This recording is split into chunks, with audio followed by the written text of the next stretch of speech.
Good morning, everyone. This is Paritosh Tripathi, CEO of Atal Incubation Center, BHU. Today, I would like to welcome Dr. Nandini Tandon, ma'am, and Ms. Priya Tandon, ma'am, for the wonderful planned interaction with our aspiring entrepreneurs, students, and entrepreneurs. I would like to call Prashant for a brief introduction of our beloved ma'am, and would like to start this session with their permission. Thank you. Thank you.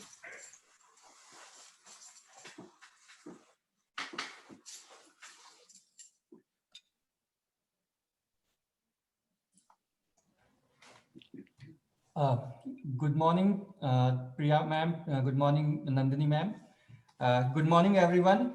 First of all, wishing you all a very happy new year and wishes for today's day that is being celebrated as Pravasi Bharati Divas, for which we have gathered here at this platform.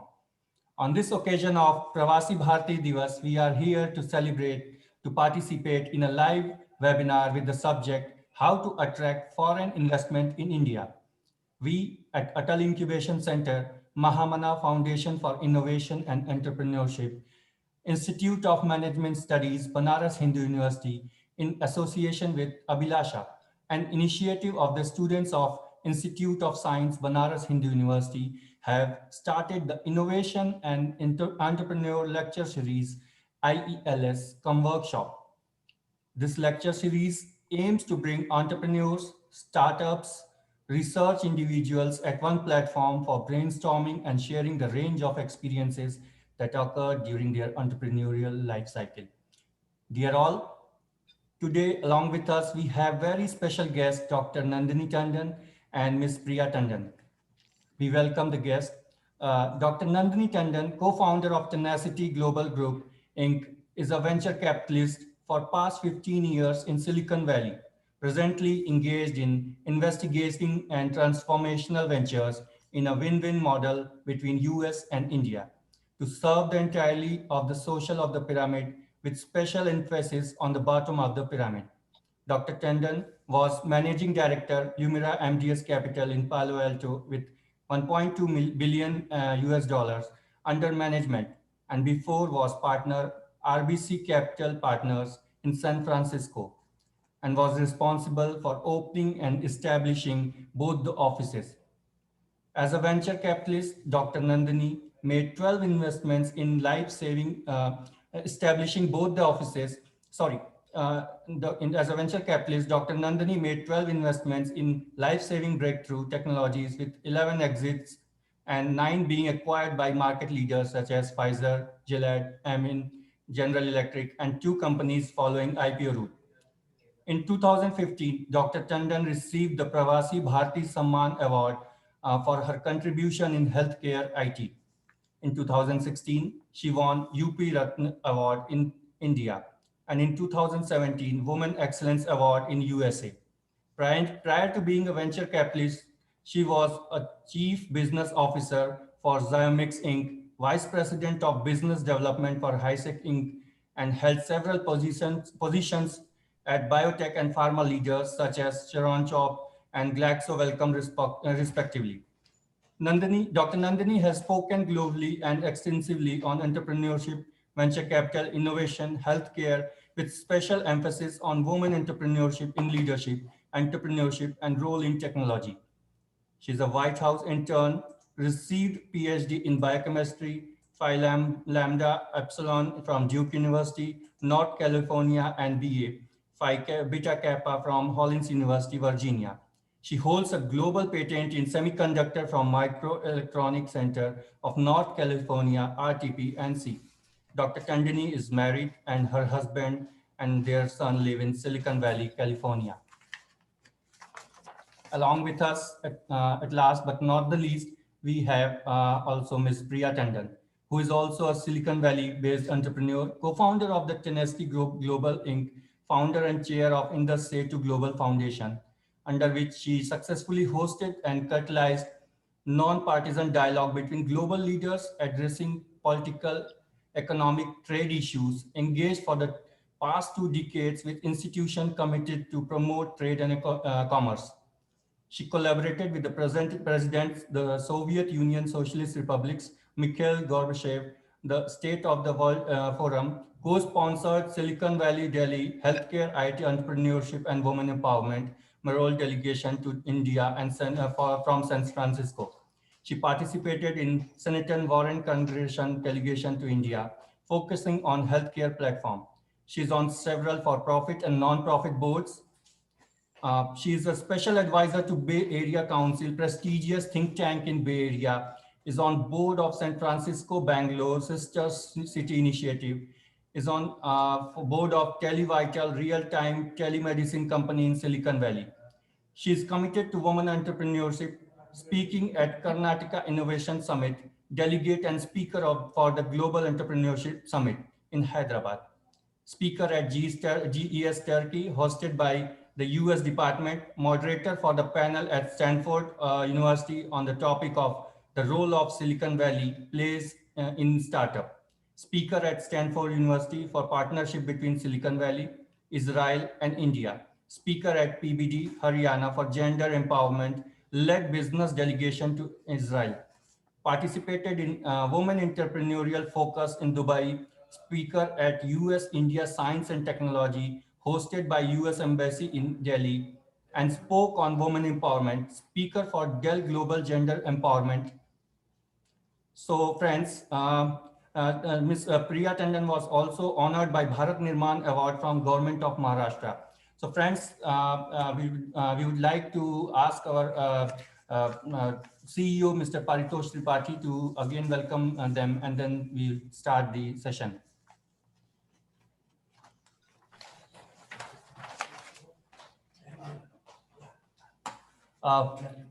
Yeah.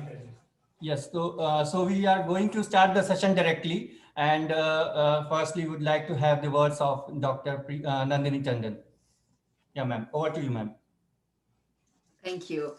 Namaskar, and first and foremost, it's an honor and a privilege to participate today with this very special event hosted by one of the most eminent universities in India, one that we look up to with great respect and reverence. And BHU itself being started by an entrepreneur has set the trend for all of us today to come together and focus on what entrepreneurship could benefit not only BHU, UP, but also India, and then could have global ties. And so I'd like to first and foremost pay our homage to Madan Mohan Malviya ji, whose entrepreneurial spirit made BHU possible in a under very unusual circumstances. So we pay reverence to that. And secondly, it's a distinct pleasure to connect with you all on PBD, because as non-resident Indians, as an American citizen in Silicon Valley, we are always looking to see how we can have stronger ties built between US and India, especially Silicon Valley and India. And since Silicon Valley is the epicenter of entrepreneurship and venture capital, we're looking forward to this conversation. And it's very close to our heart that under the leadership of your very visionary Vice Chancellor, Dr. Rakesh Bhatnagar, you are not only focusing on innovation, generally speaking, but you're spending a lot of time under science and technology, and the whole focus on ABHILASHA is a very inspiring focus. And Priya and I happen to be biological sisters and business partners, and Priya happens to be my mentor. So it's a distinct pleasure to be here with Priya, sharing with you our journey. And before I talk about my journey, I will pass it back to yourself so that we can have Priya also start with us in expressing our enthusiasm in working with you all and looking at how we can work together. So first of all, I absolutely second what Nandini has just said. It's an absolute pleasure and an honor to be part of this.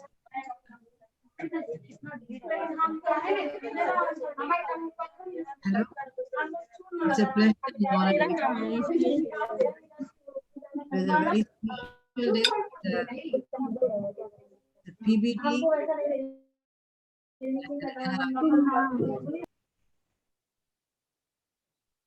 Sorry for disturbance, ma'am. Now it is all clear. It's not a problem. So first of all, Namaskar. Thank you so much for inviting us.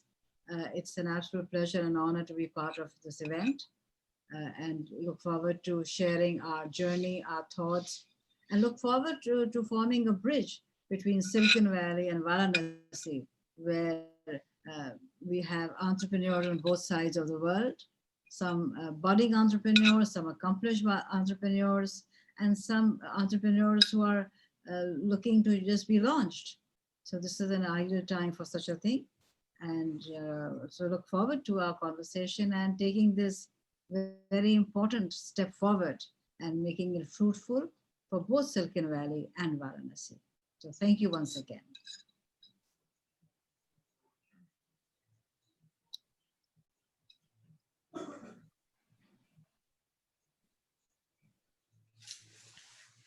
So, Paritoshi, would you like for me to give a synopsis of our journey as entrepreneur venture capitalists, or how would you like Yes, for us yes, to ma'am. proceed? I would like to first welcome you for to tell the story how you have and Priya ma'am has started your journey as an entrepreneur and as a venture capitalist, and what you think about investment in India and how startup uh, should groom themselves to attract those investment in terms of venture capitalist, angel investment, and foreign investment.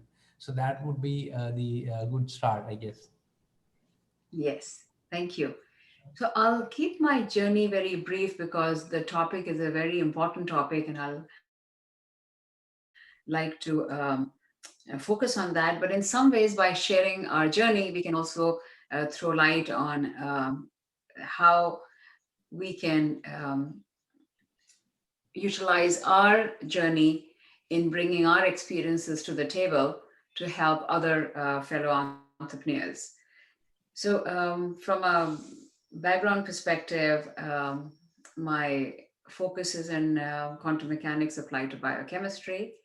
I got my doctorate from Duke and got invited to be at a think tank, of a semiconductor think tank called Microelectronics Center of North Carolina, because in my background I was using high field magnetic resonance imaging, and at MCNC I got the opportunity to use scanning electron microscope and got a patent. And when I got a patent, the attorney was with whom I was working said that it would be good to have you join our team on the business side, because we are looking to have people who could bridge technology and business. And as an entrepreneur, it's a wonderful opportunity to be able to bridge technology and business, because at the end of the day, whether it's technology, high tech or not, that's not the issue. The issue is that from an entrepreneur's perspective, we are looking to create product, services, concepts, range of vehicles that should be available for the end user, for the consumer to be able to benefit from. And that's where the bridging of our know-how and business comes through. So I was very fortunate that at my very first job, I got the opportunity to bridge from technology to the business side. And then I came to Stanford to launch products in the pharmaceutical industry.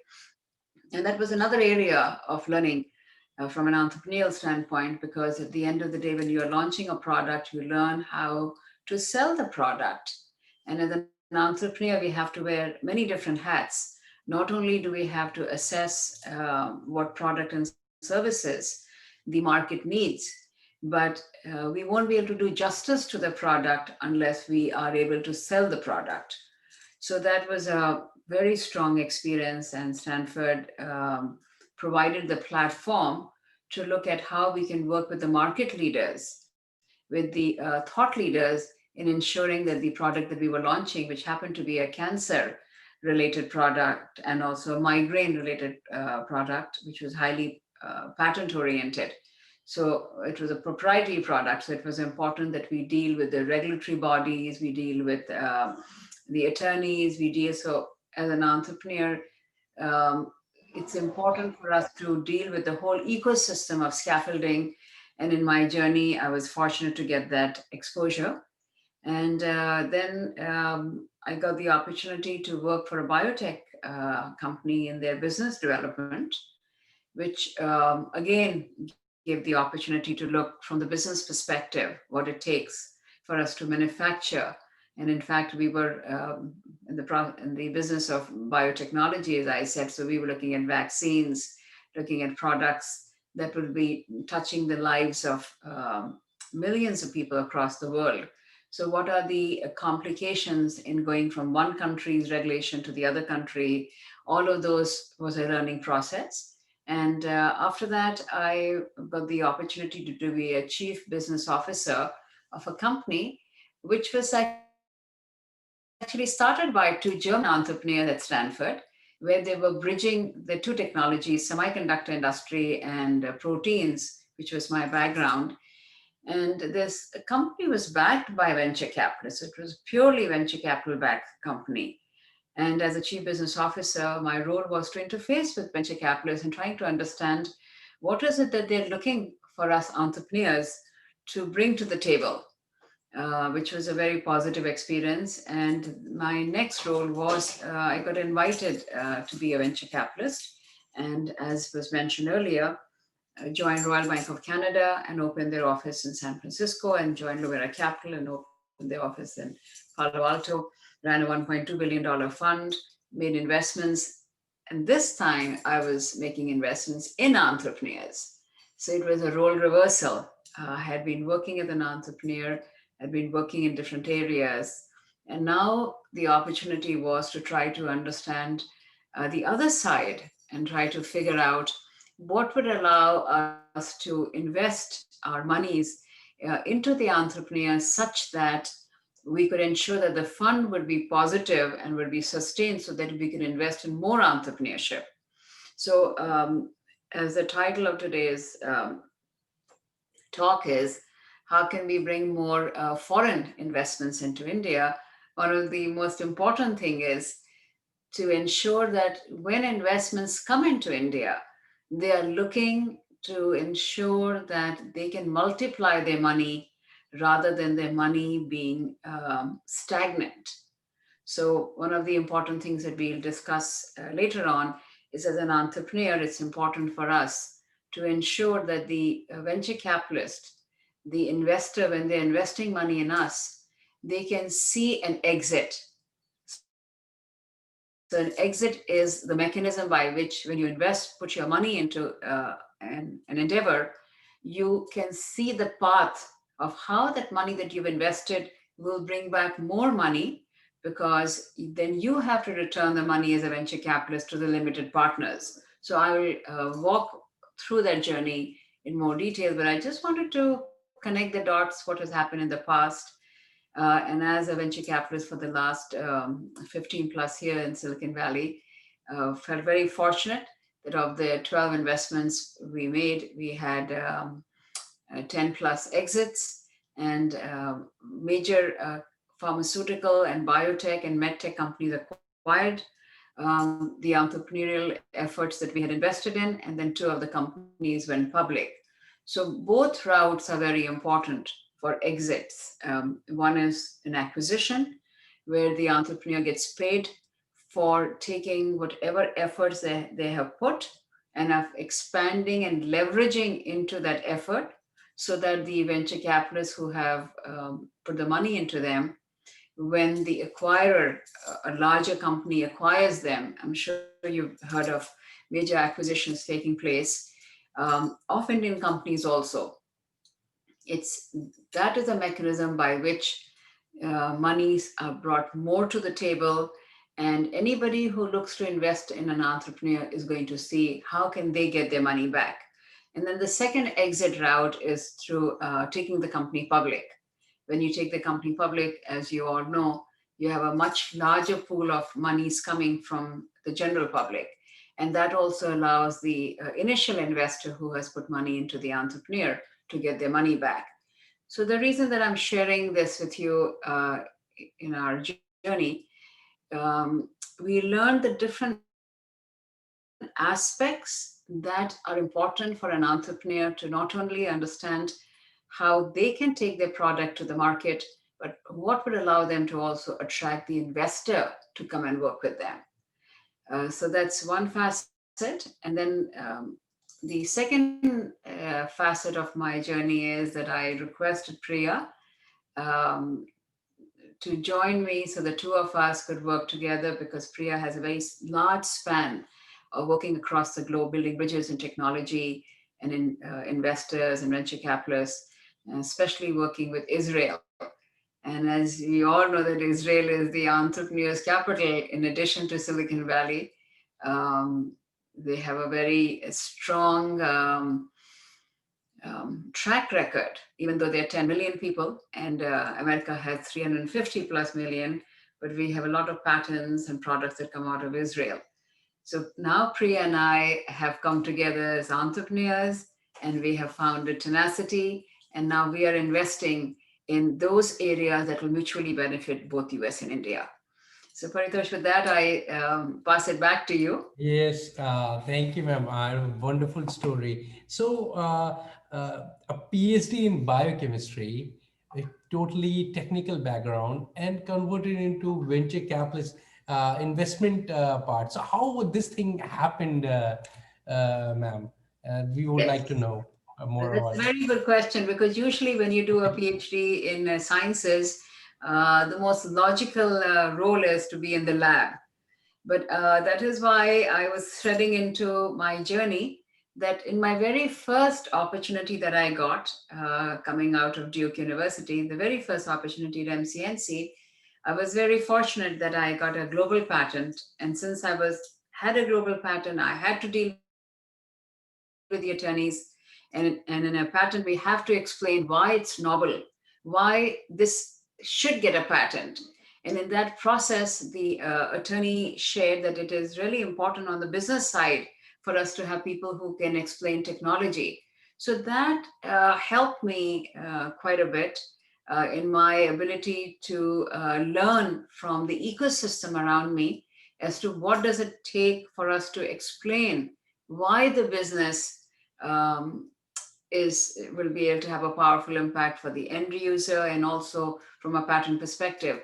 The second thing that helped me in my becoming a venture capitalist, I would say, is being the chief business officer of a company which is completely blue chip venture capital backed. All the top-notch venture capitalists in Silicon Valley had invested in this company. And as the chief business officer, it was I was on the board. I was interfacing with the venture capitalists. And as you all know, venture capital is a club. So it's not like you can take an exam to become an attorney or take an exam to become a medical doctor or become an engineer. Venture capital is something where you need to be invited by the partnership.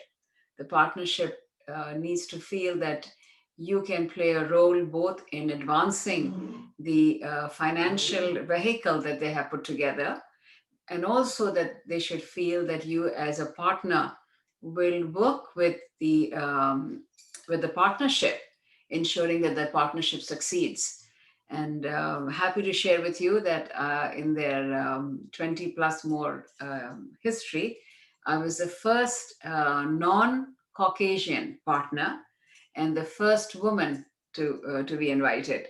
So I feel very proud as an Indian woman, although an American citizen, to have been invited. So Paritosh, I think the main thing that the transition I could make from the lab in the biotech at Duke to being a venture capitalist is that the venture capitalists want in their partnership the kind of people who understand the technology, or if you're not dealing with a high tech area, understand the product, you understand the market, you understand how you can sell it, and then you can understand the business of it. And one of the reasons I was sharing different elements of my journey is that, unbeknownst to me, through serendipity, this journey prepared me. And so when I came in touch with all the top-notch venture capitalists as the chief business officer, I got the opportunity to be invited to join them. Did that answer your question, Yes, Parita? ma'am. Yes, ma'am. Perfectly. And congratulations on the become one of the board member. Thank you. Few questions we have as in a startup, that how we choose VC and angel. Like, let's say we have some technology which is a startup which is backed with some technology which is an existing or non-existing base. So how are we going to choose this is the best VC, or this is the best angel investor for my startup? So how we can do it as a startup? So it's a very good question. It's an excellent question because, generally speaking, people think that you just go to a venture capitalist or to an angel investor and then they can help you in your process. But actually, before you go to an angel investor or a venture capitalist, the most important thing you can do is do your homework. And by homework, I don't mean do the homework in what you are doing, but do the homework in whom you're going to. Because if you go to an angel investor or to a venture capitalist who, for whatever reason, cannot understand or fathom or evaluate or assess the value you're bringing to the table, then you would lose the opportunity to have them work with you. That's one thing. And secondly, you would also lose the opportunity that the time that you've invested in dealing with those people who are not going in the direction that you are going, then you have taken the time away from whom you should have been working with. So, as we call in our in the venture capital industry, we call it the smart money. You don't want just money; you want the smart money. So you want to cull, select, choose either the angel investor or the venture capitalist who not only can bring money to the table, but also can bring the wherewithal, the understanding, the scaffolding, the relationships. And one of the reasons I was very interested and I was felt very honored that Priya accepted my request for us to come together and work is that Priya has global relationships. And the kind of work that we are doing, it was very important that that I have somebody that I can work with who has relationships from both sides. Not only that you know the other side, but the other side respects who you are. So when in choosing the angel investor and the venture capital, it's very important that the institution or the team that you choose is a team that is well entrenched, has strong foundation in the area that you want to go, so that they can support you in the challenges which are a given. So it's not if the challenges will come. The challenges will definitely come, and they'll come in many different ways. They'll come in ways that you had anticipated, and they'll come in ways that you had not anticipated. And hence, having a team that not only gives you money, but gives you experience to deal with a challenge is of highest value. So, to answer your question, Paritosh, it's very important. And this is one thing, Priya, and I'll be very happy to work with you all, is to look at what is it that you are bringing to the table, what kind of support as an entrepreneur you need, and which entities are best capable of providing that support. Sometimes, for example, if I'm working in biotech, then it's a much simpler task because you have clear-cut biotech venture capitalists. but still they may be venture capitalists, they may be under the heading of life sciences, but they may be working in medical technology, they may not be working in biotechnology, or if they're working in medical technology, they may not be working with regulatory bodies in Europe, they may only be working with US. So the devil is in the detail. It is very important for us to understand where we are going, and which the angel investors and venture capitalists are almost like your mentors. They should be able to guide you, not only just give you money. Does that help understand? Yes, ma'am. Perfectly and very well understood. Thank you, ma'am, for your time. I would like to now welcome Priya, ma'am, for her journey, her side of journey, and how she is associated with you later on, and then this journey right now, what is going on over here. So, over to Priya, ma'am. So thank you so much, Paritosh. So my journey has been very different. I worked in Washington. Uh, Office was in Washington and New York, and I worked closely with Israel. We worked very closely with, basically, we worked with the White House on different policies and the government came up with. So basically, my interaction was very closely with the American government, the Indian government, and the Israeli government, and basically governments all over the world, globally. We worked very closely with entrepreneurs. I worked very closely with entrepreneurs, the leaders in their own field. It gave me an amazing opportunity to work with people who made the decisions, both in the political world and in the business world. So that allowed us to take delegations to India. The present mayor, uh, the governor at that time, who was the mayor at that time, and deputy governor, so to India, and to meet people who were interested in business, or take delegations to India who are interested in investing in India, and bringing people from India who are interested in investing in America and working together as partners. So it has been a very challenging, satisfying journey. And at some point, Nandi and I realized that we will be serving, besides doing a lot of good work in USA, we should extend our expertise to India as well. And that's when we decided to work with healthcare in India. And it has been very exciting to be back in India with new opportunities. And the Indian government has been amazing, very supportive as always. So that has been a huge plus. So that is what, and I have been very interested in working with women entrepreneurs. I have led delegations for them. I worked with them, led them to interact with other entrepreneurs and support what they were doing. And the Indian government also awarded me for doing so. So my expertise is basically women entrepreneurs, working with them, working with startup companies, helping women form groups, help themselves in a group or individually, and work closely with Israel, which is an amazing country for startups. We all know that. So the combination has been superb.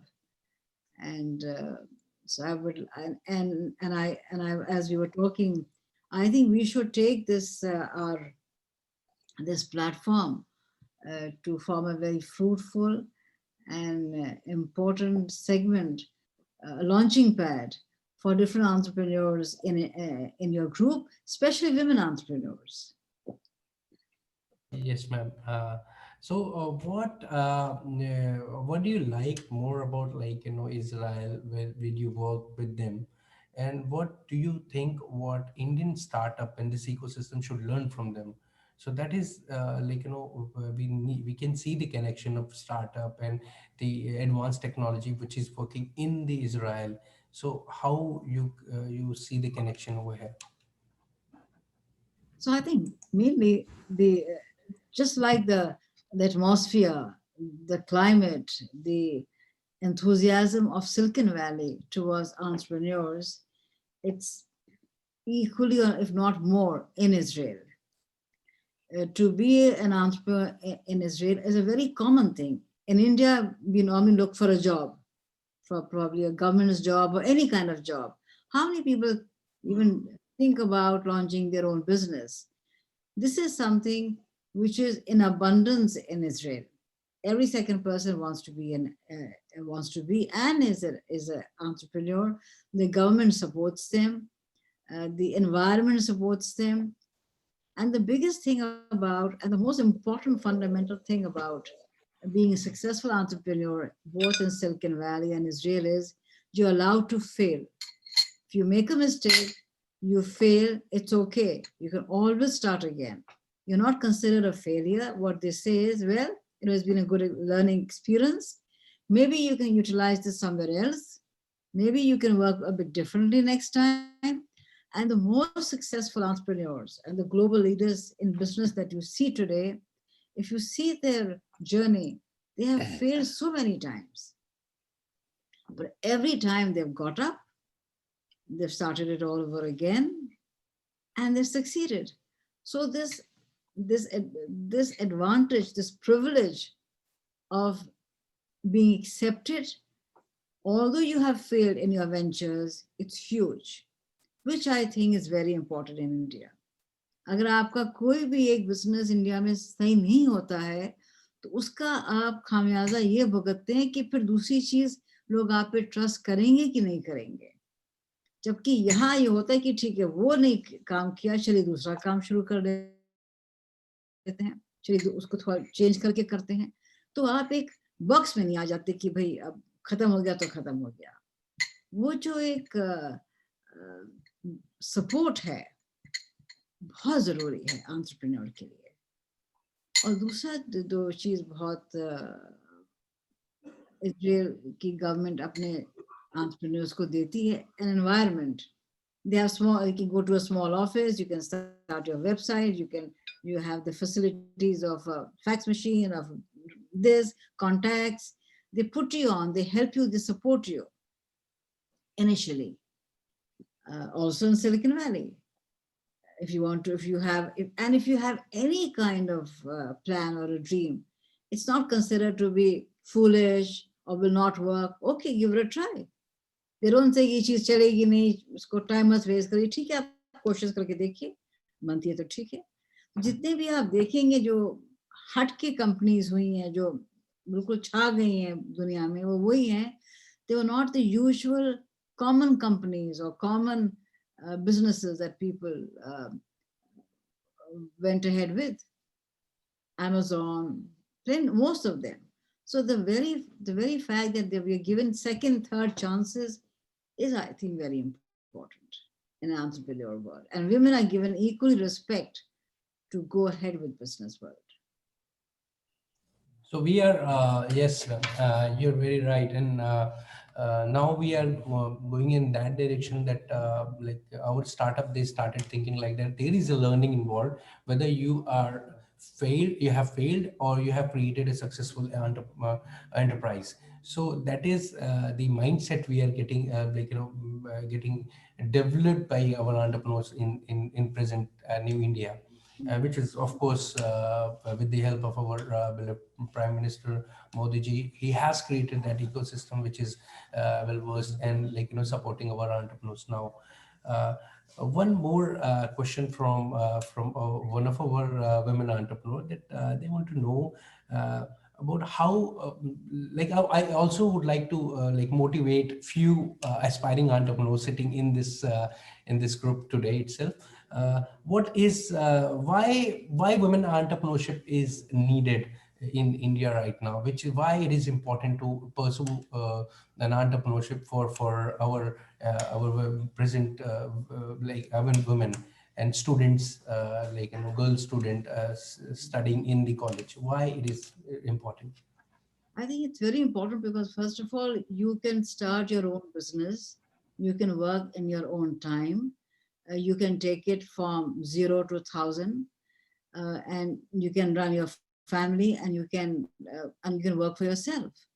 So I think, especially with Indian society, Indian culture, it is the best thing that you can do is to have your own business. You can work from home, or you can work at your own. You can finalize your own time when you want to work. Plus, I think it gives you a lot of confidence, self-confidence, to start something on your own. And women, for the longest time, have been ignored and not supported. And I think the time has come that they should be supported completely. They should be given all the support and help that they want. And women are the best entrepreneurs because they know the art of doing so many things at the same time. They are cooking, they're cleaning, they're answering phone calls, they're taking care of people at home, everything at the same time without uh, being hassled, because it is in our DNA to do multitasking naturally. So if that is there, why don't we, this is something which is, women should definitely venture into.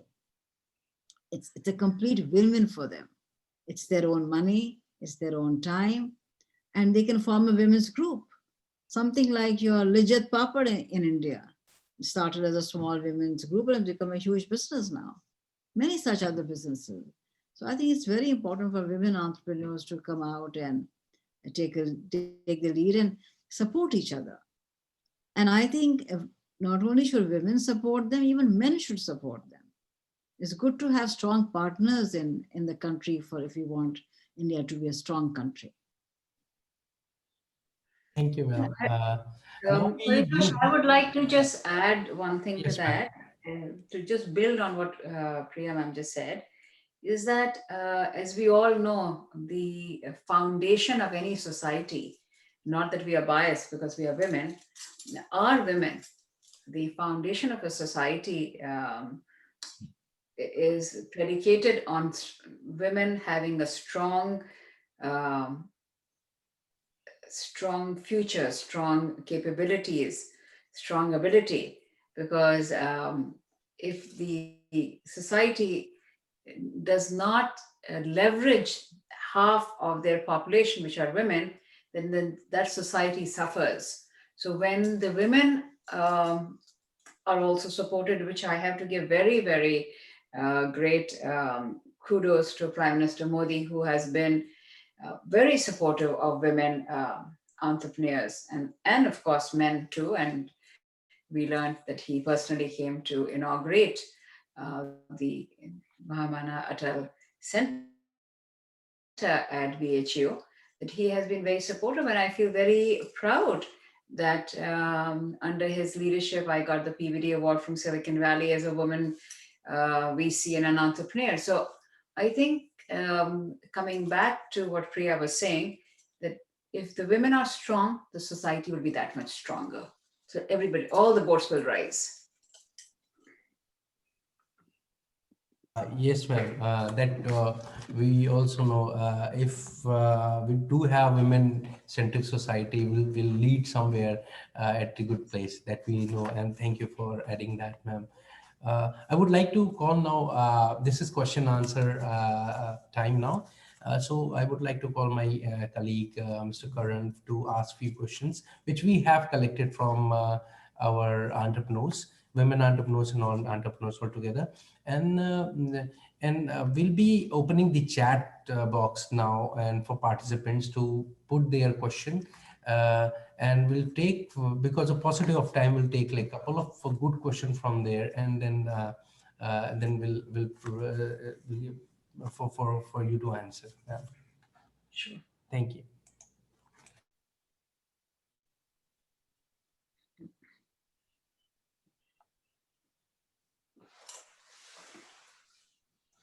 Hello, ma'am. So now we'll be taking questions. We have also taken some questions during registration, and then we have also opened the chat now. So in case the time allows, we'll also take questions from the live chat.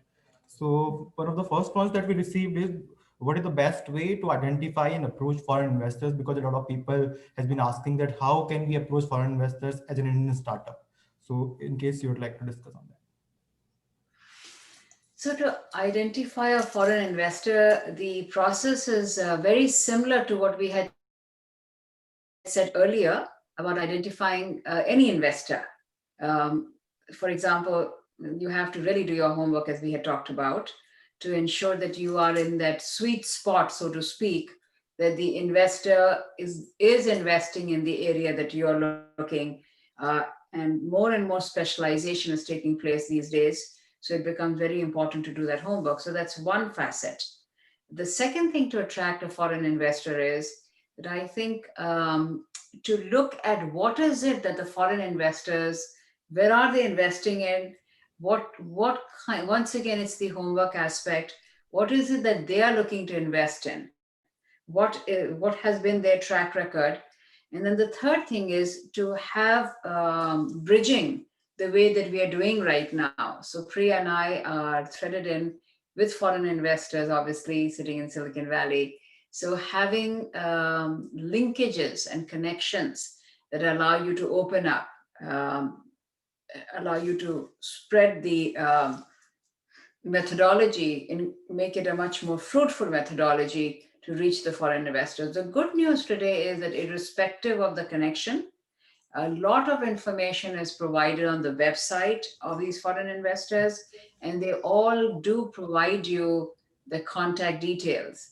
Though we do understand that a cold call or a call or a connect by email is not as fruitful as going through somebody who already knows, but that is also a very strong mechanism, and especially because of COVID today, it's a level playing field. Even if you're sitting in Silicon Valley, you cannot go and meet the leading venture capitalists. Even you have to go through digital mechanisms to reach them. So in some ways, whether you're sitting at BHU or you're sitting in Silicon Valley, because of the pandemic, it's the playing field has become level. So doing your homework on the web, reaching them is a very strong mechanism also. So I think that also answers our second question that was asked in the chat, which is what are foreign investors looking for in a startup? So I think that also clears that query. Another thing that Actually, can I just say one thing? Sorry, I just wanted to add, what the foreign investors are specifically looking at a startup is what the foreign investors are looking in any startup: market size. Yeah. Will you be able to reach a large market? And what are the hurdles in your product reaching the market, right?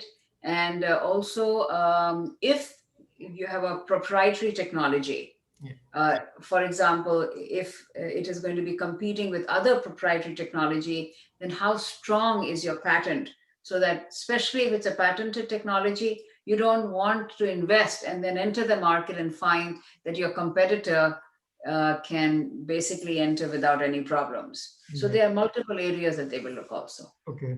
Another one that we had also asked earlier to Priya ma'am as well, that what can we learn from Israel ecosystem? So same that you have been involved a lot with Silicon Valley ecosystem. So what can we learn from Silicon Valley ecosystem, as the startup scene in India is also fairly young in comparison to Silicon Valley.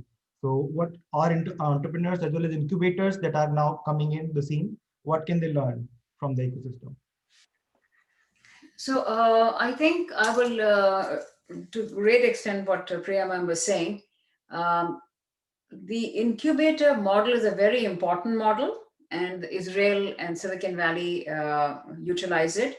And what one can learn from it is that I think very early on, you need to understand who your competitors are. What is your signature selling feature? What is it that sets you apart? Why would anybody want to put their money into you? And I think what the investor is looking for is that what problem are you solving? Because you're basically paid to solve a problem.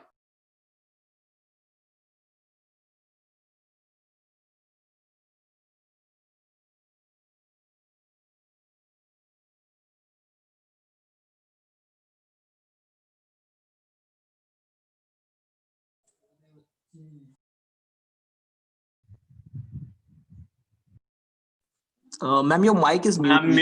Your mic is mute, ma'am. Oh, I'm sorry. Where did I lose you? Did it just happen? Solving the problem, ma'am. About solving the Yes. problem. Solving it. Right. It's very important. Yeah, back to you, please.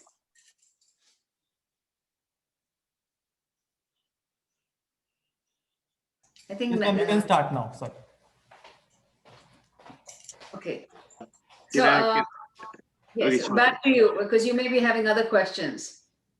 Okay. The last question that we have been having is what will be the impact of ongoing pandemic on foreign investments in startup? Because we have seen in the last 2 years, there are a lot of foreign entities have been coming in and investing in startups, especially in e-commerce and tech as well. So can we expect similar trends in other sectors, and how the current pandemic will affect the startup scene and foreign investments? So I think there are pros and cons to the pandemic. Let me start with the challenges first, and then I'll say what the positives are, because I'd rather end on a positive note for this question. The challenges are that any investor would like to meet the entrepreneur in person, preferably. Because there is no substitute to the body language, and at the end of the day, one of the factors which is very important for any entrepreneur is to create the trust quotient. So the investors should have a strong sense of trust in you, because we strongly as venture capitalists believe that the technology will fail and can fail, but it is the leadership, as Priya was saying earlier, should have the mindset that we can rise over the failure and figure out a mechanism to go around the failure. So those kind of nuances, they come best when you're sitting across the table with somebody, you get to know them. So the COVID would not allow that to happen now. So that's the downside. But the very strong positive, which is in the favor of BHU, and the other thing that, in case we run short of time, I don't want to be amiss in saying, is that we're so excited that you all are having this, and Priya and I are speaking for Priya also. We're so committed to support you all, because this is exactly the right direction. But coming back to the positive aspect of the pandemic is that it has created a world where, whether you're sitting in your backyard or I'm sitting in my backyard, we're all connected same way. And so the other thing it has also made very strongly positive is that under the exceptional leadership of Prime Minister Modi, what has come through is that India has come through this challenge of the pandemic in a very exemplary manner. And it has showcased that the Indians are following rules very importantly, wearing masks and doing those things. And that, at the end of the day, many of the decisions, although they should be logical, are affected by emotional thought processes. And so the venture capital community in any part of the world, sitting in Silicon Valley or anywhere else, is also being affected both logically and emotionally. And the emotional quotient is saying that the Indians have come together to deal with issues. So you, as an individual entrepreneur sitting in the ecosystem of India, your profile has also become very positive. So I would say one of the ways the pandemic has changed that. That's positive. The other way the pandemic has made it more positive for an entrepreneur is that by default, people who are nimble, people who are agile, people who are small, and people who don't have a white elephant to bring to the table are going to succeed, because the economies all over the world, globally, the economy has been devastated. So having solutions which can be created in a finite amount of money, which UP, Banaras, BHU can make happen, gives you a very strong advantage than somebody who's sitting and paying a very large amount of money in their overheads in Silicon Valley. I think that really correctly explains what an ecosystem is for the startups and what we can do moving forward. Now, I think the question answer is done. We can now Excuse call. me. We can now. Hi. Excuse me. My chat box was not working, so I couldn't write the question. So Okay, can I ask the question verbally? okay, Is it Please. please ask possible? now. Yeah, yeah, yeah. Sure, sure. Okay. It's an hello, ma'am. It's an honor to meet you. Hello, both of them. So my name is Umang, and my startup's name is Tenacity. And the question that I have is about two aspects that you mentioned. Number one is getting acquired in the later stage of the business or going public. There are two things. There are two options that we can go for. So, ma'am, what is basically recommended? Like, what should we go for? What is better than the other? And if it is based on a case to case scenario, so what case should we consider for getting acquired, and what should we consider for going public? Like, for example, if we get acquired by a big company, there's share vesting involved. So share vesting can also be a big problem for the founders, because if they fail, they won't get the money back that they've been investing. So how should we go for? What should we go for? And if what case should we go for what? Yes, that's So it. Priya, should I go ahead and field this question? Okay. Yes. So absolutely, I understand what your question is. So first and foremost, no matter what you're doing, you should prepare yourself to be acquired rather than go for the public markets. For two reasons. One is that if you're preparing yourself for acquisition, by default, you're also preparing yourself for public markets, because public will only value you if you are that valuable that somebody wants to acquire you. So that's one reason. The second reason, which is very important, is that, as we all know, that public markets are very mercurial. So there are times that the public markets are completely closed. And under that scenario, you will not have an exit if you have planned only to have a exit through public markets. So it's much more beneficial for you to plan for an exit through an acquisition rather than a public market. Then it prepares you. And then to your question about shareholdings, so for example, many times when we were getting acquired, we negotiated an all cash. So there are multiple ways in which you can do it so that the investor gets the returns of their money, and you can do it milestone driven. So you may not get all the cash upfront, but Yes. there may be milestones built in.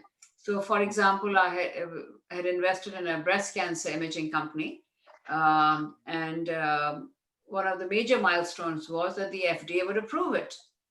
And once the FDA approved it, then we would get the tranche of the money down. We would get it. So there are multiple ways of doing this. So does that answer your question? Yes, ma'am. Yes, ma'am. Thank you, ma'am. Certainly. Thank you, sir. Welcome. Any other question from the audience and participants?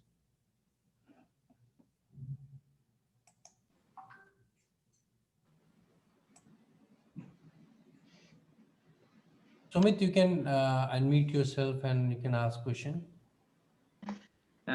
Hello, good afternoon, ma'am. I am Sumit from IQPACE, incubated at Atal Incubation Center. So we work in the field of, ma'am, biomedical and information technology software developments. So, ma'am, my question is to how we can like attract or the foreign clients and customer if we have some product we want to export our product to the countries of Europe and US and Australia, also like in different abroad company, we want to export our products. So where's the right platform so that we can interlink with them also and we can sell our things to their to the foreign customer also. And yeah, the main topic of is like how to attract and call the investor to invest money in our startup so that we can go to the next level. Mm-hmm. So Yes, that's focusing on Europe, right? One of the things one can do is look at the Chamber of Commerce of those countries that you're looking to invest, get the investors from, or you're looking to sell your product. Secondly, getting in touch with the embassies and the consulates of the country that you're interested in also helps. And then, of course, there are conferences that take place for the area that you are working in that allows you to have a platform. These days, the conferences are going to be digital, which gives you a very positive advantage. So there are multiple avenues by which you can get connected to either the foreign investor or to the markets where you want to sell. And I think also you should know, once you identify your product, then you can well plan which country needs that product. If you're trying to sell whatever you want to sell, make sure that it has a market in the country that you want to reach out to. Otherwise, you'll be wasting your time. Yeah, and have a very good understanding of the competitive landscape there. One advantage that we from India can do is we can do it from a cost perspective and a quality perspective. We can strike a very good balance, high quality at affordable prices. We can make that happen. So that can be a competitive advantage. But as Priya was saying, understanding that what product you're looking to sell in that country, how will that country receive it? Doing that homework upfront will be very important. And I think once whatever product you have, try and make it number one. Once a product is very good, then any country will like to pick it up, and then you expand very fast. Small example, Godrej locks. Now, Godrej locks are known. The product was excellent. Mm-hmm. Whatever you pick up, make it the best. And if it's the best, Absolutely. at some point you get the price, you get all that you want, but don't compromise on quality at all. Instead of 10, make 4. But they should say, okay, this belongs to so-and-so person, it has to be good. Try and create that name for yourself. Ma'am, it was really nice suggestion. One thing just I need your help from your side, and it's really great to know about your area of work and experience, how you are working in this field from last few a lot of years, your experience. And if we have some people we want to send our interns, our people employed for the exchange program, kind of for the learning of internship and quality, if from the US, their quality, what's the quality of the standard they follow. So is there any kind of facility we can have exchange entrepreneurship program so that we can start this things also? So actually, Yeah. conversation with Pratisha this afternoon only, that we should form a team, we should form a setup in which we can discuss what the exchange program is asking for, what is going on, what will benefit the person who wants to come or wants to be visited. So I think it's very important to have a setup before we just say that we have exchange with whom, what. If that you can organize a setup, then we can work with that, and that can be done. Yes. Sure. And one of the major advantages that BHU has, and which helped us gravitate to BHU, is that you have a amazing leadership there in Dr. Rakesh Bhatnagar and also in Professor Dubey. A very committed leadership, and that is very, very strong. And so creating, as Priya said, a simple outline as to what would allow us to have a good exchange program, and then we can escalate it with the leadership that you have at BHU to leverage it. We'll be happy to do that with you. There are some outstanding leaders like Dr. Shukla, Dr. Bhatnagar. That's right. Your rector, Dr. Shukla, is you have amazing leadership at BHU. I think that answers Sumit's question as well. Yeah. Thank you, ma'am, for the wonderful discussions and interaction, giving suggestions to me. Due to the time limit, we won't be able to take further questions, so we'll send them separately to ma'ams, and then we'll connect them. In the end, I'd just like to call our professor in charge, Mr. P.V. Raji, to end it with a thank you note. Thank you. Yeah, thank you, Karan. And I'm really grateful to Dr. Nandini Tandon and Priya Tandon for sparing their valuable time and discussing and encouraging our incubatees at this particular juncture, where almost the world is standstill, but still we are we have a ray of hope that is happening. Uh, to to say you that even during the lockdown, we were open for the incubators, and they have been working effortlessly during this particular period. Shows the amount of interest and commitment they have towards the the Wonderful. initiatives taken by Prime Minister Modi, as Dr. Nandini Tandon had told. So we have been working, and we are still working on these issues, but there are certain issues which has to be resolved in terms of funding of projects and other things which is likely to happen, and which I'm sure that with today's discussion we'll have a tie-up with your organization also, so that really deserving incubators can look forward for a source, and they have a place uh, to think about and feel that okay, this is the right place we are in, and we are sure to get the funding in case the project really deserves it. So that way I'm really happy that we had a fruitful discussion, and the commitment from our side is always to the fact that we are always open 24/7 for our incubators and for the venture capitalists also, because that is the way I think an incubation center should be run. And I'm really thankful to our CEO, Mr. Paritosh Tripathi, who has also been working effortlessly. At the end, the task which has been given to me is with regard to the vote of thanks. So I'm really thankful to both Madam Nandini Tandon and Priya Tandon for sparing their valuable time and encouraging our incubators, and with the hope that we'll be joining for further uh, tie-ups and taking it ahead. I'm also thankful to Mr. Divyanshu Sinha, Ms. Abhilasha, the E-Cell of BHU, which has been working effortlessly for organizing such programs, and SpawnTop, one of our incubator company, that they are also involved in this. So, and the entire team of the AIC-BHU, which is over here. So we assure you that with the strong leadership which we have, and with the team at AIC Incubation Center, we are looking forward for a bright future for the young generation which is coming up in India. And let's hope that Varanasi becomes the hub of incubators and Absolutely. yeah.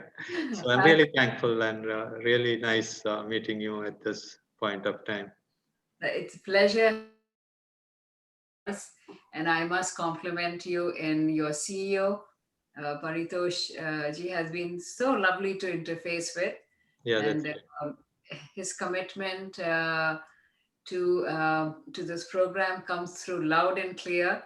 And he set such a wonderful tone for Priya. Priya and I were discussing that he represents your cause in such a thoughtful manner that right. he got Priya and me very much looking forward to meeting all of you. And Professor Ranjan, thank you for your very kind and gracious words. We come from a family which gives very high priority to India, very high priority to UP, and very high priority to Banaras and to BHU. So it is our privilege and our honor to be working with all of you. And we would love to see each one of you succeed. And we will do we are also committed to working with you to make it a big success. Yeah, thank you. Thank you very much. It truly has been exceptionally nice to be with all of you, and we can completely assure you of our complete support and whatever is required. And as we were speaking, we should have these sessions more often. Yes. Then we can discuss the outcome, where to do, what to do, how to go about it, what is the latest. We can probably guide you or receive guidance from you people as well, So it's going to be mutual. We'll be learning as well. So we look forward to future interactions, and thank you so much. Thank you so much for inviting us. Yeah, thank you. Thank you very much. All the best. Thank you. Thank you. Thank Wishing you. every entrepreneur a height of success. Yeah, that's right. Thank you. Someone Thank has you very said, who has been your greatest inspiration in the Yeah, so well, in our case it's been our mother. Yes. nice, nice. She is That's the really one good. who inspired us to be what we are, and she believed in women empowerment when there was no empowerment. She was, in her times, she did her masters in English, masters in Hindi before her marriage, and she always said that it's important for any country to survive or do well where they have strong, intelligent women, women who are good partners to Swam Siddha. she says Swam Siddha. That's right. That's right. That's Yes, really that's nice. right. Sitting and watching. She's sitting there and Yes, I think one of the big advantages Indian entrepreneurs have that we have the best mothers in the world. Yeah, that's true. That's true. Best parents, I should say, fathers Yeah. too. But Yeah. Gentlemen, hello, gentlemen. Mhm. I know I'm not invited and I'm not a part of the group you people are there, but listening your interesting talks and such intelligent talks, I wanted to also give some ideas, but of course next time when I join you. That's really nice of you, ma'am, and really proud to be and honored that you have also joined us. And we are really proud to have two daughters like this. So hopefully we'll meet in our next thing.